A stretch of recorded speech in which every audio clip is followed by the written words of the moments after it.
하나님의 말씀은 로마서 6장 15절에서 23절까지의 말씀입니다. 저와 여러분이 한 목소리로 읽도록 하겠습니다. 그런즉 어찌하리요? 우리가 법 아래에 있지 아니하고 은혜 아래에 있으니 죄를 지으리요? 그럴 수 없느니라. 너희 자신을 종으로 내주어 누구에게 순종하든지 그 순종함을 받는 자의 종이 되는 줄을 너희가 알지 못하느냐?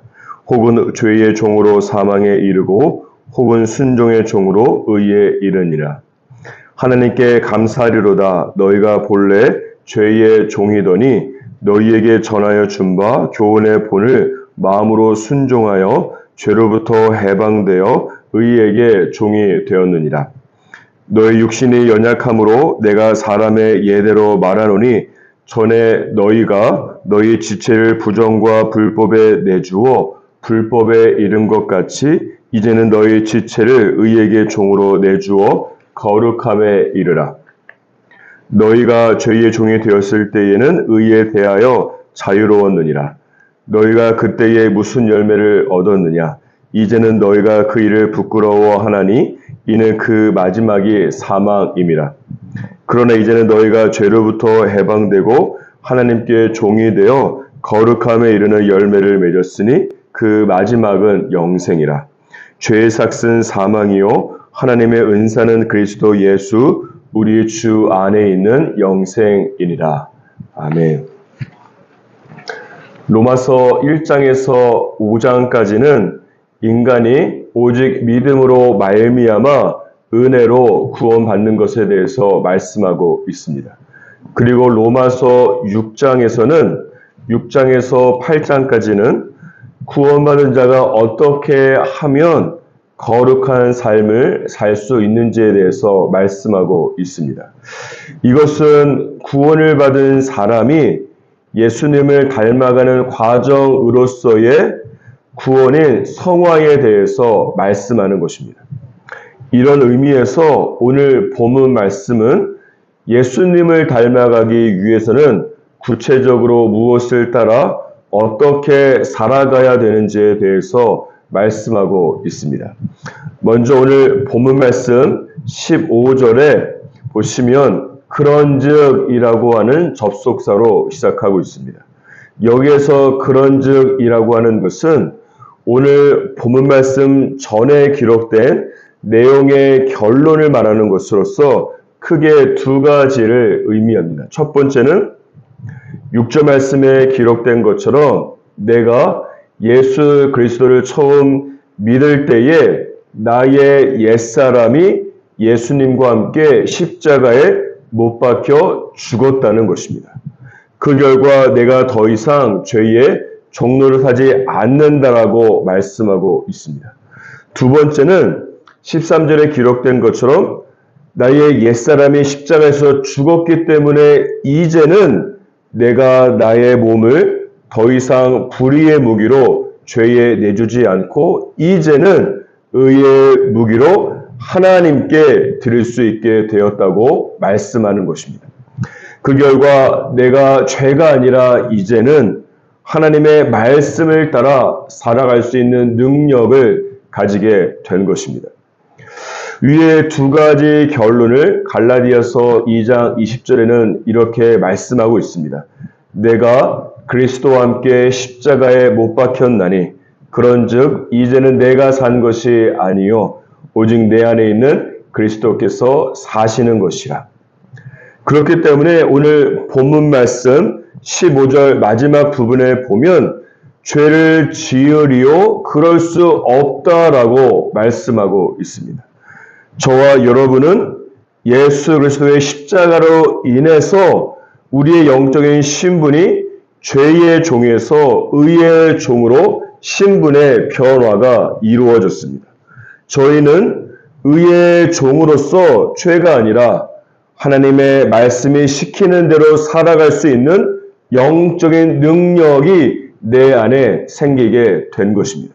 그럼에도 불구하고 사단이 그리스도인을 계속해서 공격하는 부분은 무엇인가 하면 너는 죄를 지으면서 살아갈 수밖에 없어 라고 계속해서 속삭이는 것입니다. 예수 믿고 난 다음에 너의 모습을 봐봐. 너는 하루도 빠짐없이 죄를 짓고 살아가는 너 자신을 보면 너는 죄를 지을 수밖에 없는 것 아니냐라고 저와 여러분을 정죄하고 있는 것입니다. 하지만 이 모든 것은 사단의 거짓 메시지가 되는 것입니다. 예를 들면 내가 일주일에 4번 죄를 지었다고 한다면 사단은 우리에게 이렇게 속삭입니다. 너는 이 일주일 7일 중에 벌써 4번이나 죄를 지었어라고 저와 여러분을 정죄합니다. 하지만 하나님께서는 일주일에 4번은 졌지만 3번은 사단에게 승리한 것을 격려하면서 지난주에는 7전 7패였는데 이번 주는 7전 3승이라고 말하면서 너는 죄에 대해서 승리할 수 있는 존재야 라고 저와 여러분에게 말씀하는 것입니다. 그렇기 때문에 어제 본 말씀 11절에 보면 너희 자신을 죄에 대하여 죽은 사람으로 여길지어다라고 말씀하고 있는 것입니다. 내가 죄를 지을 수밖에 없다고 믿으면서 하나님의 말씀대로 살아가려고 하는 것과 그것이 아니라 나는 죄를 짓지 않고 승리할 수 있다고 믿으면서 하나님의 말씀대로 살아가려고 하는 것은 하늘과 땅 차이가 되는 것입니다.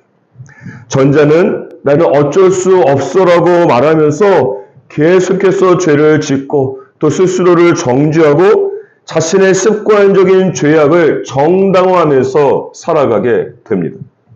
반면에 후자는 나는 죄에 대해서 승리할 수 있다고 믿기 때문에 자신의 죄악에 대해서 피 흘려 싸우면서 살아가게 되어 있는 것입니다. 사랑하는 여러분, 저와 여러분은 의의 종으로서 하나님의 말씀대로 살아가기를 기뻐하고 하나님의 말씀대로 살 수 있는 능력이 있을 뿐만 아니라 매 순간 그리고 날마다 승리하며 살아가는 존재임을 믿으시기 바랍니다.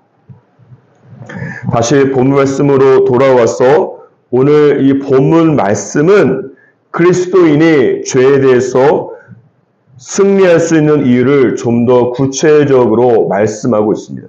17절과 18절 말씀에 보면 너희가 본래 죄의 종이더니 죄로부터 해방이 되어서 의에게 종이 되었기 때문에 그렇습니다.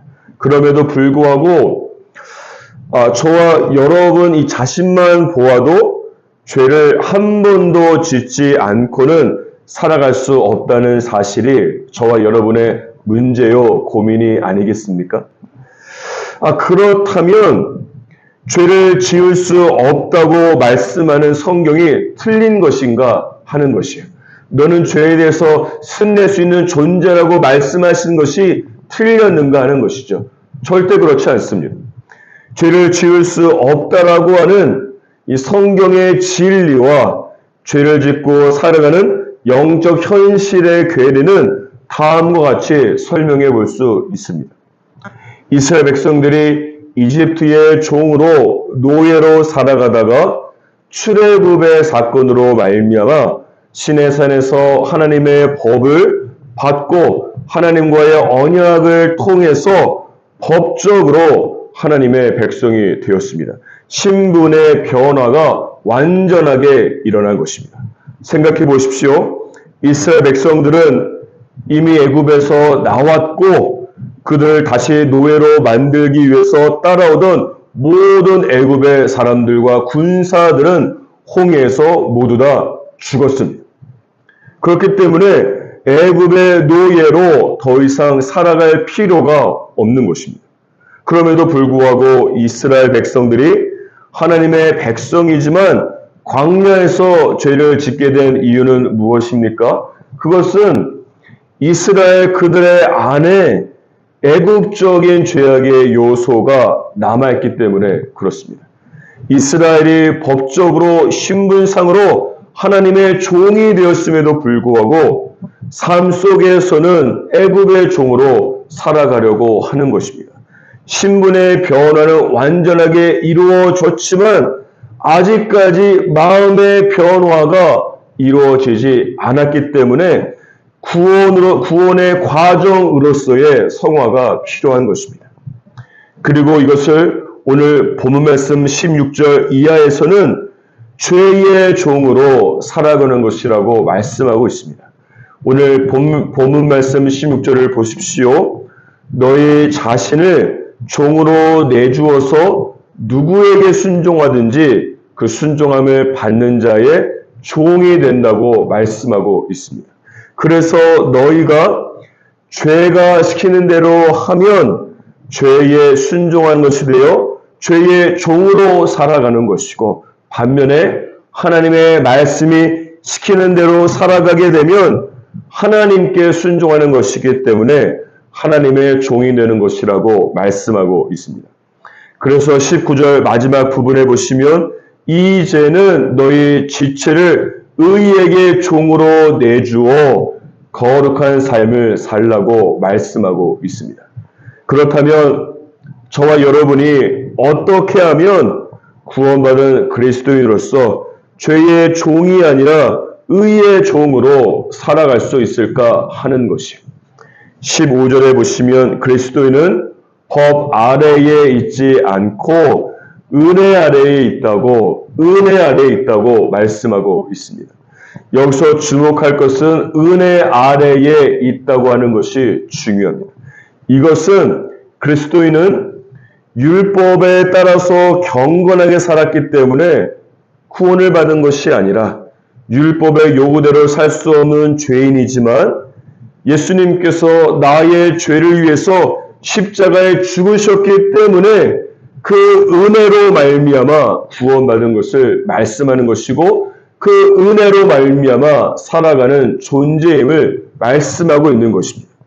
사실 율법이 사람을 변화시키는 것이 아니라 나를 위해서 십자가에 죽으신 예수 그리스도의 사랑이 바로 나를 변화시키는 것이 아니겠습니까? 율법으로는 내가 죄인인 것과 나는 죽을 수밖에 없음을 깨닫게 되는 것이라면, 그 순간 이 나를 위해서 십자가에 죽으신 예수 그리스도 때문에 내가 의롭게 되고 내가 영원한 생명을 얻게 된 것을 깨닫게 되면서 그 예수님의 사랑 때문에 내가 다시는 죄악의 삶으로 돌아가지 않게 되는 것입니다. 그러므로 죄를 이길 수 있는 비결은 무엇인가 하면, 내가 어떻게 하면 죄와 싸울 수 있을까는 영적 전쟁의 방법론을 배우는 것보다도 나를 향한 예수 그리스도의 은혜와 사랑을 매 순간마다 충분히 경험하는 것이 죄를 짓지 않고 살아가는 가장 중요한 비결이 되는 것입니다.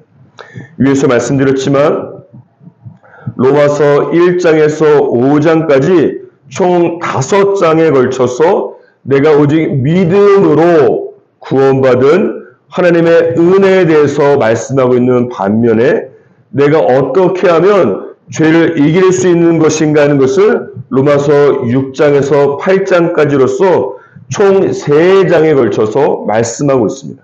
다른 말로 말하면 하나님의 은혜와 사랑에 대한 영적인 비중이 구원받은 자로서 어떻게 살아갈 것인가에 대한 비중보다도 많다라고 하는 것입니다. 보통 사람들이 초심을 잃지 않기 위해서 각자 방문하는 장소가 있다거나 혹은 기억하는 어떤 특정한 상황과 때가 있지 않습니까? 그 장소를 다시 방문해 보기도 하고 그때를 다시 스스로에게 상기시키면서 마음을 다잡고 초심으로 돌아가기를 원하는 것입니다. 이와 같이 구약에서는 하나님께서 자신을 어떻게 표현하는가 하면, 나는 너를 애굽 땅에서 종되었던 집에서 인도하여 낸 너희 하나님 여호와라고 말씀하고 있는 것입니다. 출애굽의 구원과 은혜를 다시 한번 기억하면서 이스라엘 백성들이 하나님의 말씀대로 살 수 있도록 영적 기본기를 다시 한번 다잡고 마음을 다잡고 의의 종이 되어서 살아갈 수 있도록 도전하고 있는 것입니다. 이와 같이 신약시대에 살고 있는 지금 저희는 영적인 출애굽이라고 할 수 있는 예수님의 십자가로 인해서 그 골고다 언덕을 기억하면서 하나님의 은혜와 사랑을 다시 기억하고 다시 가까이 나아가야 되는 것입니다. 그렇게 함으로써 내가 다시 풍성한 예수님의 사랑과 은혜에 젖게 되면서 자연스럽게 죄악을 멀리하고 거룩한 삶을 사모하게 되기 때문에 그렇습니다. 죄악과 맞서 싸워서 이기는 것보다 더 영적으로 지혜롭고 위대한 것은 무엇인가 하면 죄악과 싸우지 않고도 이기는 것으로서 십자가의 날마다 더 가까이 나아가서 주님의 은혜 가운데 들어가는 것이 아니겠습니까? 사랑하는 여러분, 오늘날로 살아갈 때에 히브리서 12장 2절에 기록된 것처럼 믿음의 주요 온전케 하시는 이인 예수를 바라보면서 죄에 대해서 승리하며 살아가는 의의 종으로 살아가는 저와 여러분이 되기를 주님의 이름으로 축복합니다.